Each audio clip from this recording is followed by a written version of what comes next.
لیکن اس کے باوجود کہ یہ اتنے بڑے گستاخ ہے، ان کا فرقہ کیوں بڑھ رہا ہے؟ اس پر کبھی غور کیا آپ نے؟ بھائی ان کی جماعت کیوں بڑھ رہی ہے؟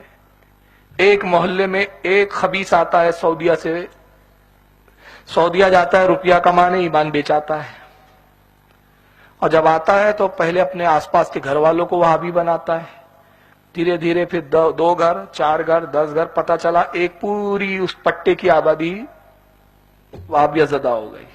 وجہ کیا ہے؟ اس پہ کبھی غور کیا آپ نے مسلمانوں؟ سنیوں سے کہہ رہا ہوں، سنیوں نے غور کیا؟ کبھی سوچا، محاسبہ کیا کہ ہمارا عقیدہ اتنا اچھا، ہماری کتابیں ہیں، ہمارے پاس علماء ہے، کیا نہیں ہے اہل سنت کے پاس؟ ارے اہل سنت کے پاس نبی ہے، اہل سنت کے پاس امام ہے، ائمہ ہے، اولیاء ہے، غوث ہمارے یہاں ہے، کتب ہمارے یہاں ہے، ابدال ہمارے یہاں ہے، اوتاد ہمارے یہاں ہے، اقطاب ہمارے یہاں ہے، علماء ہمارے یہاں ہے، مفتی ہمارے یہاں ہے، امام ہمارے یہاں ہے۔ ارے نبی امام اعظم، نبی اعظم ہمارے یہاں، خلیفہ فاروق اعظم ہمارے ہاں، امام اعظم ہمارے یہاں، اولیاء میں غوث اعظم ہمارے یہاں، مجدد میں مجدد اعظم ہمارے ہاں، مفتیوں میں مفتی اعظم ہمارے ہاں، سب اعظم، پھر بھی وہ کیوں بڑھ رہے ہیں؟ سب کچھ تو ہے ہمارے یہاں، ان کے یہاں نہ تصوف ہے، نہ کتب ہے، نہ ابدال ہے، نہ ولی ہے۔ میں چیلنج کرتا ہوں، کوئی مائیکل الوہابی جماعت میں ایک ولی دکھا دے مجھے۔ ارے ولی تو چھوڑو، ولی کا بچہ دکھا دے، کوئی چھٹ پیا مینڈکی کا بچہ ہی دکھا دے کوئی ولی۔ نہیں ہے اس جماعت میں ولی، اس جماعت میں کوئی غریب نواز نہیں ہے، اس جماعت میں کوئی غوث پاک نہیں ہے، یہ ہماری جماعت میں ہے۔ اس جماعت میں امام اعظم نہیں ہے، اس جماعت میں ائمہ نہیں ہے، مگر پھر بھی وہ فرقہ بڑھ رہا ہے۔ اس کی 2 وجہ ہے بھائی، 2 وجہ، اور اس کی اصلاح کرنی ہوگی۔ اگر ہم اصلاح نہیں کریں گے، وہابیت پھیلتے رہیں گے، قیامت کے دن اس تعلق سے ہم سے پوچھوں گے۔ سب سے پہلی وجہ ہمارا بے نمازی ہونا، سب سے پہلی وجہ۔ نماز اب نہیں پڑھتے، 11ویں کا نام ہو تو 10 من کی بریانی تیار ہے، میلاد کی بات ہو 50 من پکانے کے لیے ہم تیار ہیں، جلوس کی بات ہو، جلوس سے اچھا تو منورنجن کا کوئی سادھن نہیں ہے اس وقت ہمارے پاس، کیونکہ ڈی جے ہم نکالیں گے، تھرکیں گے، ہم ناچیں گے، ہم پیر تو ہمارے تھرکنا چاہیے۔ یہی تو تعلیم ہے۔ عرس ہوگا بھی، کس کا عرس ہوگا آپ کے یہاں؟ حضرت سلطان حیدر علی کے پیر و مرشد۔ کیا یہ لوگوں نے، یہ بزرگوں نے یہی تعلیم دی ہے کہ میرے عرس کے نام پہ ڈھول بجاؤ، ناچو، تھرکو، ڈی جے بجاؤ؟ کیا بزرگ اسے ہی کہتے جو ناچتا ہے، تھرکتا ہے، گاتا ہے؟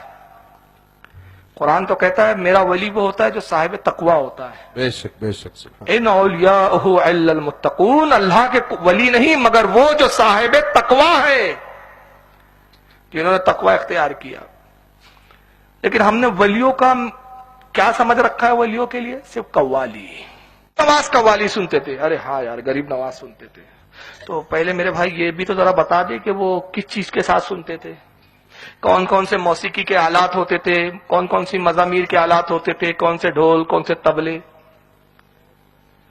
حضرت فخر الدین چشتی رحمت اللہ علیہ، جو حضرت خواجہ نظام الدین اولیاء کے خلیفہ اور شاگرد ہیں، جب نظام الدین اولیاء کے زمانے میں تہمت لگائی گئی کہ یہ مزامیر، ڈھول، باجے، سارنگی، موسیقی کے ساتھ قوالی سنتے ہیں، تو نظام الدین اولیاء اس وقت ضعیف تھے، بوڑھے تھے، ان کی ملفوظات الفوائد اٹھا کے دیکھیے، فارسی میں آج بھی ملتی ہے، اردو ترجمہ آ چکا ہے، اس میں صاف فرمایا مزامیر حرام، مست ڈھول، باجے، سارنگی یہ حرام ہے، حرام ہے، حرام ہے۔ اور اپنے مرید فخر الدین چشتی سے کہا، فخر الدین سما کے خلاف کتاب لکھ، میں دستخط کرتا ہوں۔ انہوں نے کتاب لکھی، دستخط کی نظام الدین نے، اور اس میں کیا لکھا ہے حضرت نظام الدین اولیاء نے اپنی دستخط میں؟ لوگوں، ڈھول باجوں کے ساتھ قوالی ہمارے نزدیک زنا کی طرح حرام ہے۔ اللہ اکبر، اللہ۔ سلسلہ چشتیہ کو بدنام کرتے ہو یار، جاہل لوگ جو پڑھتے نہیں لکھتے نہیں، وہ بابا بنے بیٹھے آج، وہ پیر مغاں ہیں، 10 انگوٹھیاں لگی ہے، پیر صاحب ہے، طریقت ہے۔ اچھا ابھی تیرے سے نماز پڑھنا نہیں ہوتا، طریقت پہ چلا گیا تو اوپر کی سیڑھی چڑھ گیا؟ پہلی تو سیڑھی چڑھ،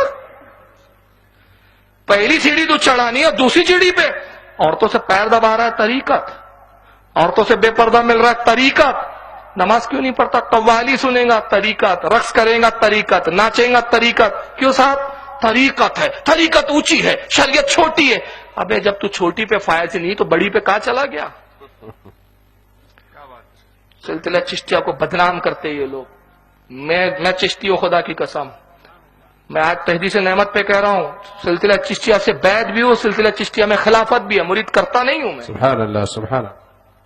لیکن مجھے معلوم ہے, میں نے پڑھا ہے نظام الدین اولیاء کی کتابوں کو میں نے پڑھا ہے, دلیل العارفین خواجہ غریب نواز کی کتاب کو میں نے پڑھا ہے, انیس العارفین حضرت خواجہ عثمان ہارونی کی کتاب کو میں نے پڑھا ہے, اسرار الاولیاء بابا فرید کی کتابوں کو میں نے پڑھا ہے. یہ کتابیں میرے پاس موجود ہے, کتاب کھولو اور دیکھو چشتیہ سلسلہ کے بزرگوں نے کیا لکھا ہے. خدا کے واسطے ان کو بدنام مت کرو, بدنام کرتے ہیں ان کو. قوالی سنا ہے, اچھا قوالی سنا ہے, نماز بھی تو پڑھی ہے انہوں نے, وہ کون پڑھیں گا؟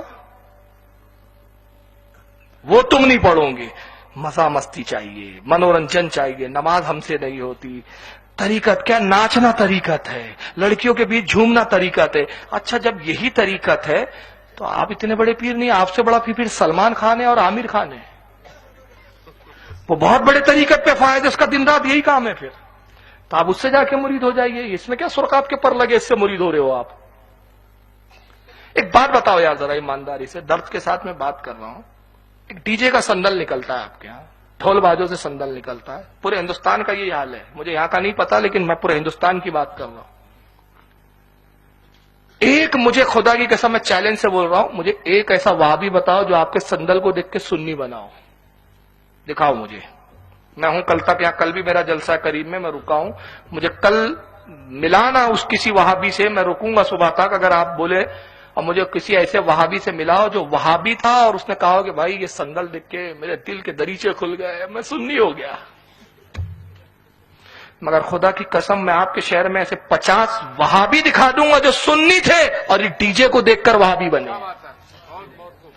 تو تم جس کو سنیت بول رہے ہو اس نے تو تمہارے لوگوں کو بدعقیدہ بنا دیا. قیامت کے دن یہ اللہ کا ولی جس کا عرس منا کے تم ڈھول بجاؤ گے, قیامت میں گریبان پکڑ کے پوچھیں گا کہ میں تبلیغ دین کے لیے آیا تھا, میں اسلام پھیلانے کے لیے آیا تھا, اور تو نے میرے نام پر ڈھول بجا کے اسلام سے ہٹایا ہے, مجھے جواب دے اس کا. اللہ اکبر. کیا جواب دوں گے؟ میری مسجد اس لیے ڈھول بجا رہا تھا, میرے لیے مسا آتا تھا اس لیے ڈھول بجا رہا تھا. سنیت کو بدنام کر کے رکھے ہو. تکلیف ایسے جاہل سنیوں سے ہمیں تکلیف ہوتی ہے. لیکن میں ٹنکی کی چوٹ پہ بولتا ہوں, مجھے پرواہ نہیں کہ کوئی نظر آ رہا ہے, یہ ممبر کا تقاضا ہے. حق بولو, حق چاہے کڑوا ہو یا کیسا ہی ہو, حق بولو. امام حسین نے یزید سے کیوں لڑا بھائی؟ یہی تو پرابلم تھا, یزید کا ڈھول بجاتا تھا, موسیقی کا رنگیلا شیدائی تھا. امام نے کہا سر دوں گا, گردن دوں گا, مگر ایک ڈھول بجانے والے کے ہاتھ میں ہاتھ نہیں دوں گا. جس امام نے اس کو دنیا کا بادشاہ نہ مانا, تم دین کا بادشاہ سمجھ کے اس سے بیعت کرنے جاتے ہو ایسے پیر سے. عجیب رقص آتا ہے. ارے باپ رے, میں نے دیکھا ہے, میں نے ایسا دیکھا ہے جا کے. میں گیا ہوں کہ بھائی دیکھو تو ان کے تماشے کیا ہوتے ہیں. ہمارے ناگپور میں بابا تاج الدین بہت بڑے بڑے بڑے ڈھونگی آتے ہیں, ہم تو دن رات دیکھتے ہیں. ایسے ایسے وہاں ڈھونگی دیکھتے ہیں ہم کہ جو تو آپ نے بھی نہیں دیکھے ہوں گے. روز کا معمول ہے ہمارا. قوالی ہو رہی ہے, سیما میں صاحب اس کو وجد آتا ہے, داڑھی صاحب ہے, وجد آ رہا ہے. آئے ہائے ہائے, وجد آ رہا ہے تجھے, وجد کی تعریف معلوم ہے کیا؟ کھولو ذرا اسرار الاولیاء بابا فرید کی. پوچھا گیا حضور صوفیہ کے وجد کو, وجد جو آتا ہے اسے وجد کی کیا کیفیت ہے, اسے کیا کہتے ہیں؟ فرمایا میاں یہ ایک حال ہے, اور حالت وجد میں اللہ کا ولی قرب خاص خدا بندی میں ہوتا ہے. اور اے عزیز, یہ وہ کیفیت ہوتی ہے کہ اگر اس کے جسم کے 1000 ٹکڑے کر دیے جائے تو اس کو مطلق خبر نہ ہو. اللہ اکبر. اللہ. ان کی پچھواڑی میں ذرا سوئی چبا ہو, بھی سارا وجد رفو چکا وجد میں گرتا ہے. تو وجد بھی بڑا ہوشیار والا وجد, دیکھتا گدا کا ہے, گرنے کے لیے بھی گدا ڈھونڈتا ہے پہلے. اب گرنا ہے, بہت جھوم لی, اب چکر آ رہے ہیں, وجد کے لیے پہلے گدا تلاش کرتا ہے. یہ وجد ہے تمہارا. یہ سنیت کو تباہ کر رہے ہو یار تم. یہ سنیت نہیں ہے, یہ مسلک کے اعلی حضرت نہیں ہے, ناچنے والی قوم نہیں ہے, وہ ناچنے والی قوم نہیں ہے, یہ مسلمانوں کا ورثہ نہیں ہے. کیا بنا دیا یار مسلمانوں کو؟ کوئی بولنے والا نہیں, کوئی کسی کی سننے والا نہیں, سب من مائی نہیں کر رہے ہو. اور سنیت کا نقصان پہ نقصان, نقصان پہ نقصان. ایک کاروبار کرتے ہو تم, میرا بھی اب تک کاروبار ہے. طریقہ ہے, ایک محاسبہ کرتا ہے آدمی, 2 مہینے 3 مہینے بعد ایک دن بیٹھتا ہے ڈائری لے کے, یار کتنا کمایا کتنا گوایا, دیکھتا ہے یار 2 لاکھ روپے کاروبار میں لگائے, ارے سالا لاس ہو گیا یار, بینک میں تو 1.5 لاکھ ہی بچا, 50,000 اپنے لاس ہو گئے, نقصان میں اپن.